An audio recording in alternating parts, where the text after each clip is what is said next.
Hello everyone, this is Soumya Gupta and you're watching Sunset Flicks. Suppose today you decide to go to a mall. Inside the mall, you go to one store to buy your groceries, another to buy home decor, another to shop clothes. आप एक ही जगह गए, एक ही बार गए और आपके सारे काम खत्म. The government is also trying to do something similar by introducing simultaneous elections for Lok Sabha and all state legislatures. What is this bill? What are its provisions? Why was the bill introduced? What is the government's stance? What are the concerns surrounding the bill? Did India ever follow a system like this before? Let's try to get answers to these questions in today's video. One nation, one election.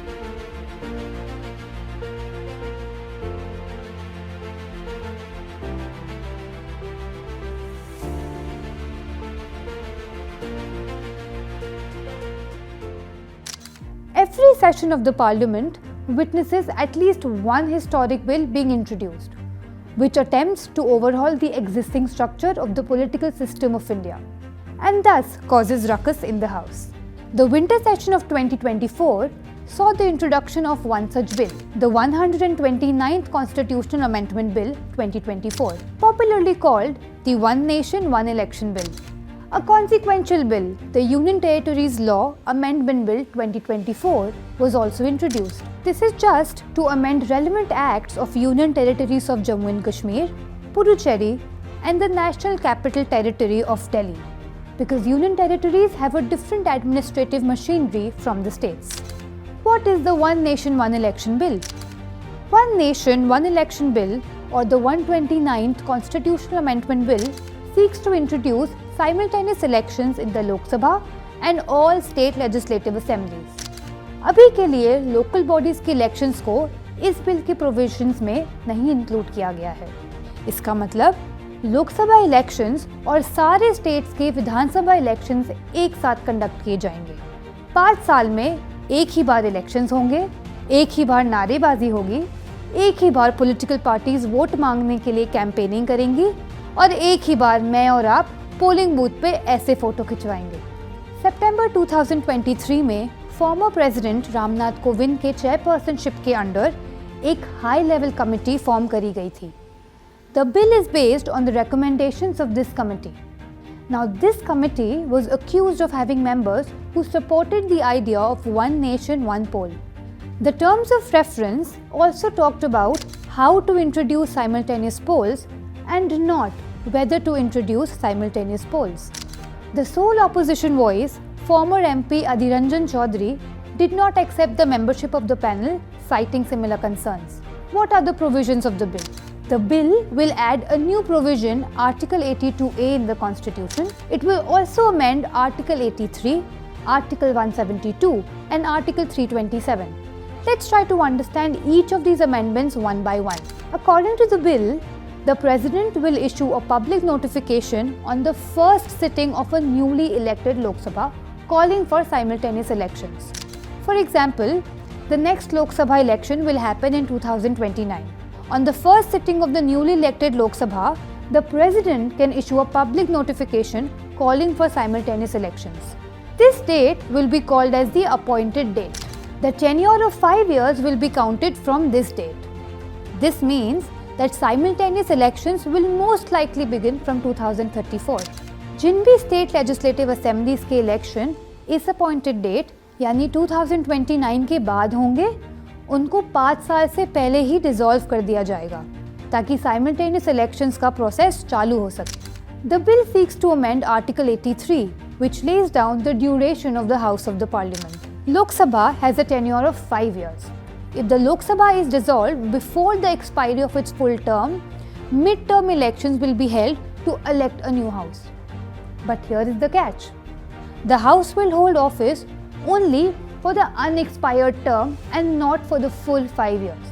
Example, if the Lok Sabha is dissolved after 3 years and 10 months, the new Lok Sabha will hold office for the remaining 1 year, 2 months or 14 months.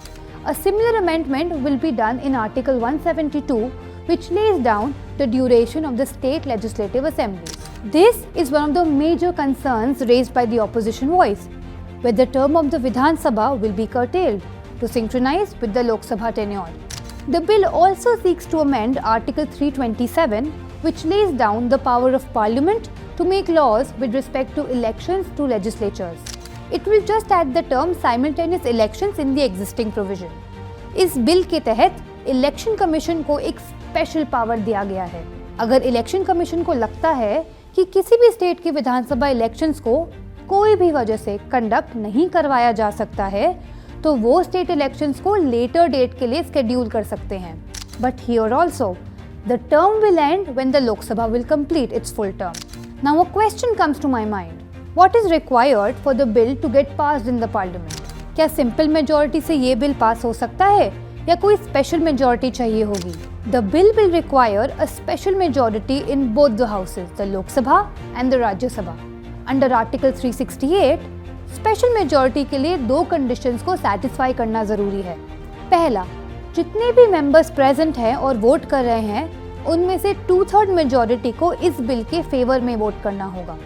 और दूसरा, ये number house के total membership का 50% होना चाहिए। मतलब अगर आज लोअर हाउस में 300 एमपीज प्रेजेंट हैं और सभी 300 एमपीज वोट कर रहे हैं, 240 एमपीज ने बिल के फेवर में वोट किया है।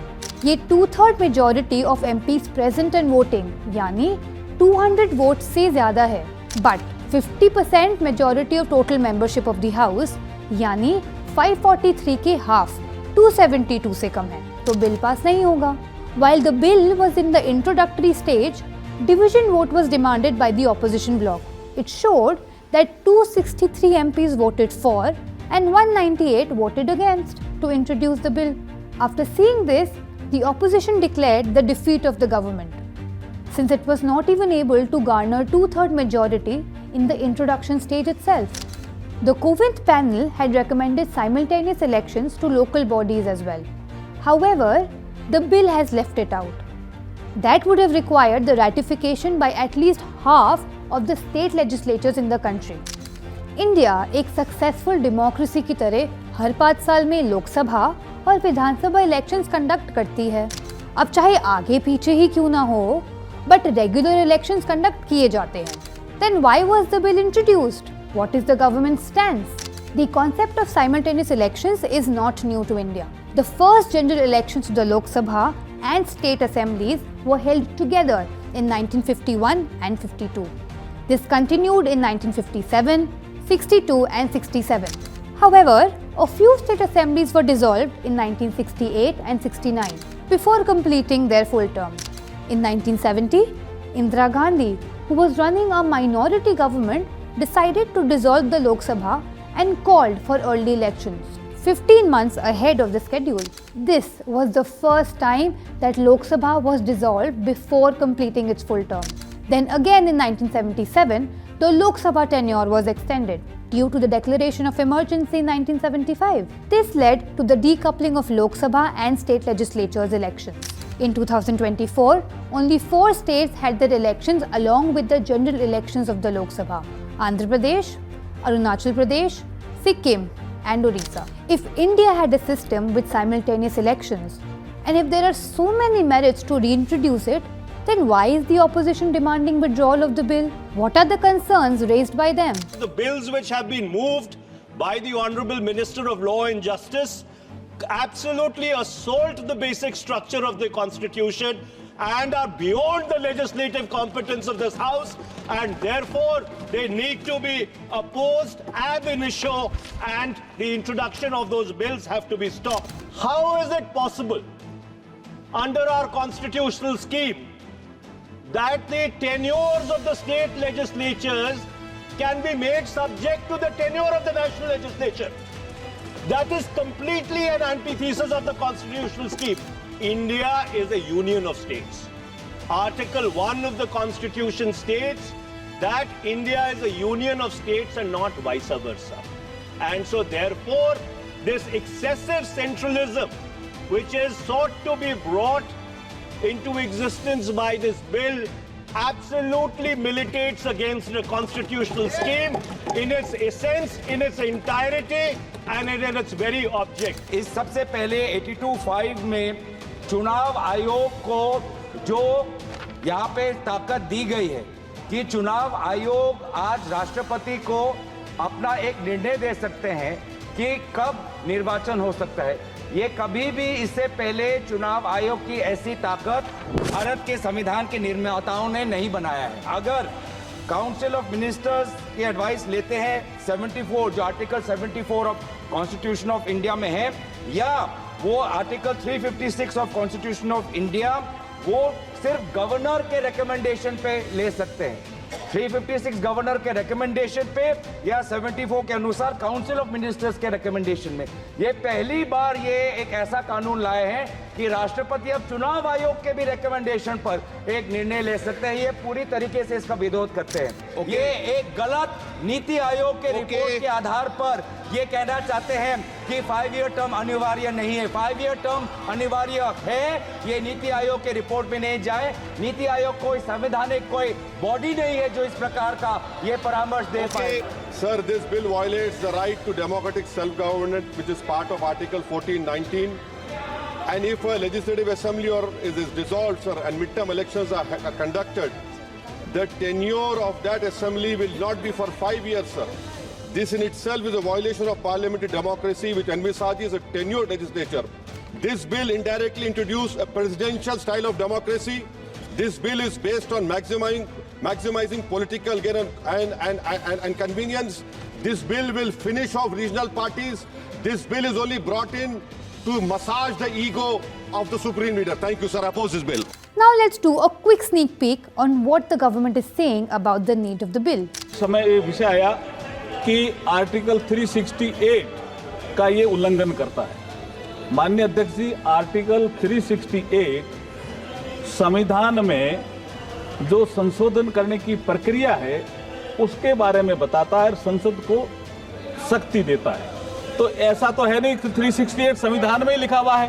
प्लीज माननीय सदस्य। उसके बाद एक विषय आया कि संविधान का अनुच्छेद 327 है, ये सदन को विधानमंडलों के चुनाव के संबंध में प्रावधान करने का जो अधिकार देता है, उसके बारे में आप क्या कहना चाहते हो? तो मैं ये कहना चाह रहा हूं कि संविधान का अनुच्छेद 327 संसद को पार्लियामेंट को अधिकार देता है, विधानमंडलों के चुनाव के संबंध में प्रावधान करने का अधिकार देता है। इसमें कहा गया है कि संविधान के प्रावधानों के अधीन संसद समय समय पर कानून द्वारा संसद के किसी भी सदन या विधानमंडल के किसी भी सदन के चुनाव से संबंधित सभी मामलों के संबंध में प्रावधान कर सकती है। Sir, it is a constitutional provision. मैं वही बता रहा हूं। किसी राज्य की मतदाता सूची की तैयारी, निर्वाचन क्षेत्रों का परिसीमन और ऐसे सदन या सदनों के उचित गठन को सुनिश्चित करने के लिए आवश्यक अन्य सभी मामले इसमें शामिल हैं। एक साथ चुनाव के उद्देश्य से संवैधानिक संशोधन अधिक सुव्यवस्थित चुनावी प्रक्रिया की आवश्यकता के साथ संघीय स्वायत्तता को संतुलित कर सकते हैं। इस प्रकार अनुच्छेद 83 संसद के सदनों की अवधि और 172 राज्यों के विधानमंडलों की अवधि में संशोधन करके चुनाव को एक कानूनी ढांचे के भीतर सिंक्रोनाइज किया जा सकता है जो संसदीय संप्रभुता को बरकरार रखता है। क्या राज्य सरकारों की स्वायत्तता, ये विषय ये भी आया, ऑटोनॉमी। संविधान अध्यक्ष जी, संविधान के 7th शेड्यूल्ड के यूनियन लिस्ट एंट्री नंबर 72, उसमें लिखा हुआ है election to parliament, to the legislature of states and to the offices of president and vice president the election commission के अनुसार केंद्र सरकार को शक्ति प्रदान करता है। ये आपका जो यूनियन लिस्ट है उसका एंट्री 72, और ये संशोधन राज्यों को संविधान प्रदत्त शक्तियों को न तो कम करता है और न ही छीनता है। सर, ये जो संशोधन है एकदम संविधान सम्मत हम लेकर के आए। अब एक विषय आया बेसिक स्ट्रक्चर का, इसमें 2 मिनट में बोलना चाहता हूं। बेसिक स्ट्रक्चर पे सर्वोच्च न्यायालय ने, माननीय सर्वोच्च न्यायालय ने केशवानंद भारती केस में 1973 में इस फेडरल स्ट्रक्चर के बारे में बात की है। उसमें 5-7 बिंदु उन्होंने तय किए हैं। बाद में और मामलों में भी कुछ बिंदु जोड़े हैं, कुछ विषय जैसे judicial review, federal character of the constitution, separation of power between legislature, executive and judiciary, secular character of the constitution, supremacy of the constitution. ये इस बिल में कहीं भी आघात नहीं हो रहा है, कुछ भी नहीं हो रहा है इसमें। जो बेसिक स्ट्रक्चर में कहीं भी कोई छेड़छाड़ नहीं की जा रही है। आगे मैं ये कहता हूं कि सुप्रीम कोर्ट ने केशवानंद भारती जजमेंट के साथ साथ वामन राव, एल चंद्रन कुमार ने कुछ सब्जेक्ट और जोड़े, लेकिन ये इससे कोई ना तो संसद की शक्ति में कमी आ रही है और ना कोई विधानसभा में शक्ति दी है संविधान, उसमें कमी आ रही है। News reports estimate the Election Commission of India has spent more than 6,000 crores, sir. जब ये संविधान सुधार का विधेयक, संवैधानिक संशोधन जब कैबिनेट में चर्चा में आया, तब प्रधानमंत्री जी ने स्वयं मंशा व्यक्त करी थी कि इसको जेपीसी को देना चाहिए। इस पर विस्तृत चर्चा सभी स्तर पर होनी चाहिए। इसलिए मुझे लगता है कि इसमें सदन का ज्यादा समय जाया करे बगैर, अगर मंत्री जी कहते हैं कि इसको जेपीसी को सौंपने के लिए वो तैयार है, तो जेपीसी में सारी चर्चा होगी और जब जेपीसी के रिपोर्ट के आधार पर कैबिनेट इसको पारित करेगी तब भी फिर से चर्चा होनी है। तो मैं मानता हूं कि माननीय मंत्री जी अगर जेपीसी में रखने की इच्छा व्यक्त करते हैं तो यहीं पर एक चीज समाप्त हो जाए। The bills will now be referred to a joint parliamentary committee for wider consultations. What are your opinions? Should India implement the One Nation, One Election bill? Is it an attempt of excessive centralization? Is it an attempt to marginalize regional parties and local issues? Or will it be fiscally prudent and avoid policy paralysis that happens due to recurrent election cycles? That's all for the day. Thank you very much. For more such updates, stay tuned only on Sansad Flix.